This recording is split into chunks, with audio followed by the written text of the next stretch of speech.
Il y a une nouvelle idée qu'on vient de me partager et que je trouve extrêmement puissante. Cette idée-là provient du cours que je suis en train de suivre de Steve Pavlina dans le programme Amplify.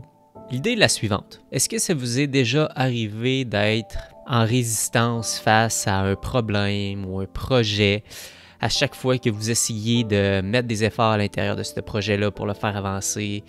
Ça bloque, vous n'avez pas la motivation, il y a de la frustration, il y a du découragement qui arrive. Puis malgré les efforts que vous mettez sur ce projet-là, il n'y a rien à faire, ça ne débloque pas. Si c'est le cas, c'est qu'en fait, vous approchez le projet de la mauvaise façon. Vous framez le projet de la mauvaise façon. Et la façon que vous framez, ou l'histoire que vous vous racontez par rapport à ce projet-là, n'est pas la bonne. En fait, si vous pivotiez ou si vous changiez votre perspective par rapport au problème, il y aurait façon de trouver une façon beaucoup plus facile pour vous d'aborder les choses que vous avez à faire ou les actions que vous devez poser. Si je vous partage un exemple dans ma vie, c'est en lien avec mes finances. Pendant près de 10 ans, j'étais endetté et c'est arrivé à un point dans ma vie où j'étais endetté au plus haut point, c'était à 30 000 $ de dette. Et cette dette-là, il n'y avait rien à faire. À chaque année, elle grandissait, puis je n'étais pas capable de la remettre à zéro. Je n'étais pas capable de la faire diminuer, en fait. La façon que je voyais cette dette-là, ou je pourrais appeler ce problème-là, c'était justement comme quelque chose de gros, comme quelque chose de compliqué, de difficile, de pesant, de lourd.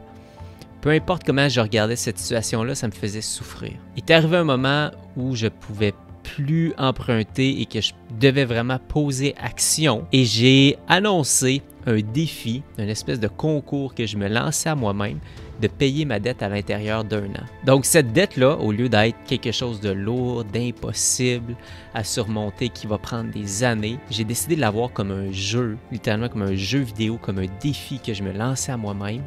Et pas en un an, je l'ai la payer en 8 mois. La réalité, c'est que ça m'a pris juste un petit peu plus que 8 mois y arriver. Ça m'a pris 10 mois y arriver pour revenir à zéro. Et quand je réalise, c'est vraiment au moment où j'ai changé ma perspective, où j'ai commencé à regarder ce problème-là d'une autre façon, au lieu de voir ça comme quelque chose d'insurmontable, j'en ai fait un défi et un jeu.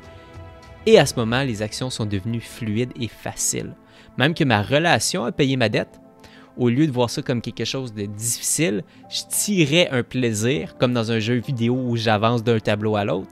Plus j'avançais dans le processus, plus j'étais stimulé. Mais concrètement parlant, la seule chose qui a changé, c'était la façon que je voyais ce projet-là ou ce problème-là. Ce que ça me fait réaliser, c'est qu'à chaque fois que je suis buté dans un problème, que j'avance pas, que c'est difficile, qu'il n'y a pas de flow, que c'est problématique, c'est que je ne suis pas assez créatif dans ma façon de voir les choses parce qu'à quelque part, il y a un angle, une perspective qui existe où tout est plus facile. Mon travail, c'est de trouver la bonne perspective sur ce problème-là, sur ce projet-là, pour qu'après ça, automatiquement, tout devienne facile. C'est pas moi le problème qui a besoin de plus de motivation ou qui a besoin de se botter le derrière. J'ai simplement besoin de trouver la bonne façon de voir ce projet-là ou ce problème-là. La prochaine fois que vous vous butez face à un problème ou un projet que vous procrastinez, dites-vous que ce n'est pas vous le problème, mais c'est la façon que vous abordez le problème, la façon que vous framez le problème qui est en cause. Changez ça, puis le reste va être plus facile par la suite.